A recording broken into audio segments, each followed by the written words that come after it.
السلام علیکم ورحمۃ اللہ وبرکاتہ۔ حاضرین کرام، آج میں آپ کے سامنے اسلام کی اس عظیم شخصیت کا تذکرہ کرنے آیا ہوں جن کے بارے میں خود نبی کریم صلی اللہ علیہ وسلم نے فرمایا، اگر میرے بعد کوئی نبی ہوتا تو وہ عمر بن خطاب ہوتے۔ ترمذی۔ جی ہاں، میں بات کر رہا ہوں سیدنا عمر بن خطاب رضی اللہ عنہ کی، جنہیں دنیا عمر فاروق کے نام سے جانتی ہے۔ حضرت عمر رضی اللہ عنہ 584 میں مکہ مکرمہ میں پیدا ہوئے۔ آپ قریش کے خاندان بنو عدی سے تعلق رکھتے تھے۔ آپ بچپن سے ہی بہادر، ذہین اور مضبوط ارادے کے مالک تھے۔ آپ نے عربی ادب، شاعری اور تجارت میں مہارت حاصل کی۔ عرب معاشرے میں آپ کو ایک باوقار اور طاقتور شخصیت سمجھا جاتا تھا۔ اسلام سے پہلے آپ اسلام کے سخت دشمن تھے اور مسلمانوں کو بہت تکلیف دیتے تھے۔ قبول اسلام۔ حاضرین کرام، حضرت عمر رضی اللہ عنہ کے قبول اسلام کا واقعہ تاریخ کے سب سے حیران کن واقعات میں سے ایک ہے۔ ایک دن آپ نے تلوار اٹھائی اور نبی کریم صلی اللہ علیہ وسلم کو قتل کرنے کا ارادہ کیا۔ راستے میں کسی نے بتایا کہ آپ کی بہن فاطمہ بنت خطاب اور ان کے شوہر پہلے ہی مسلمان ہو چکے ہیں۔ آپ غصے میں اپنی بہن کے گھر پہنچے۔ وہاں قرآن کی آیات کی تلاوت ہو رہی تھی۔ آپ نے اپنی بہن اور بہنوئی کو مارا، لیکن جب انہوں نے ثابت قدمی سے اسلام پر قائم رہنے کا اعلان کیا تو آپ کے دل پر گہرا اثر ہوا۔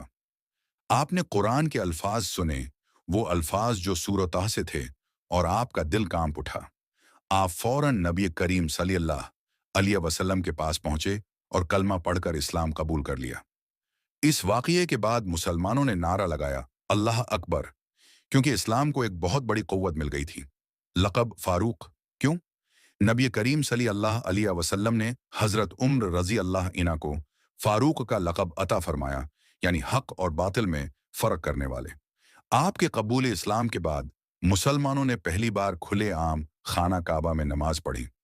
حضرت عبداللہ بن مسعود رضی اللہ عنہ فرماتے ہیں، ہم اس وقت تک عزت سے نہ جی سکے جب تک عمر رضی اللہ عنہ نے اسلام قبول نہ کیا۔ 632 میں حضرت ابو بکر صدیق رضی اللہ عنہ کی وفات کے بعد آپ خلیفہ بنے اور 10 سال تک حکومت کی۔ آپ کا دور خلافت اسلامی تاریخ کا سنہری دور کہلاتا ہے۔ فتوحات، ایران، عراق، شام، فلسطین، مصر اور آذربائیجان فتح ہوئے۔ بیت المقدس آپ کے ہاتھوں فتح ہوا اور آپ نے وہاں کے عیسائیوں کو امن کی ضمانت دی۔ انصاف۔ آپ خود رات کو گشت کرتے اور لوگوں کا حال معلوم کرتے تھے۔ ایک بار آپ نے ایک بھوکے بچے کو رویہ دیکھا تو خود بیت المال سے آٹا اٹھا کر اس کی ماں کے لیے کھانا پکایا۔ نظام حکومت۔ آپ نے پہلی بار باقاعدہ فوج، خزانہ، عدالت اور ڈاک کا نظام قائم کیا۔ اسلامی کیلنڈر و ہجری کا آغاز بھی آپ کے دور میں ہوا۔ سادگی اور انکساری۔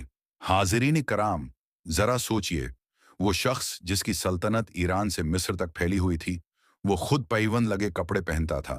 جب آپ بیت المقدس فتح کرنے گئے تو آپ کے ساتھ صرف ایک اونٹ اور ایک خادم تھا۔ باری باری دونوں اونٹ پر سوار ہوتے۔ جب آپ شہر میں داخل ہوئے تو باری خادم کی تھی اور عمر فاروق رضی اللہ عنہ اونٹ کی نکیل تھامے پیدل چل رہے تھے۔ یہ دیکھ کر عیسائی پادریوں کی آنکھیں نم ہو گئیں۔ 644 میں ابو لولو فیروز نامی ایک شخص نے نماز کے دوران آپ پر حملہ کر دیا۔ آپ شدید زخمی ہوئے اور چند دن بعد اس دنیا سے رخصت ہو گئے۔ آپ کی آخری خواہش تھی کہ نبی کریم صلی اللہ علیہ وسلم کے پاس دفن ہوں۔ حضرت عائشہ رضی اللہ عنہا نے اجازت دی اور آپ کو مسجد نبوی میں نبی کریم صلی اللہ علیہ وسلم اور حضرت ابوبکر رضی اللہ عنہ کے پہلو میں دفنایا گیا۔ حاضرین کرام، حضرت عمر فاروق رضی اللہ عنہ کی زندگی ہمیں سکھاتی ہے کہ سچا لیڈر وہ ہوتا ہے جو اپنی رعایا سے محبت کرے، انصاف کرے اور اللہ سے ڈرے۔ آج ہمیں ضرورت ہے کہ ہم ان کی سیرت کو اپنی زندگی کا حصہ بنائیں۔ اللہ تعالی ہمیں حضرت عمر فاروق رضی اللہ عنہ کے نقش قدم پر چلنے کی توفیق عطا فرمائے۔ آمین۔ جزاکم اللہ خیرن، والسلام علیکم ورحمۃ اللہ وبرکاتہ۔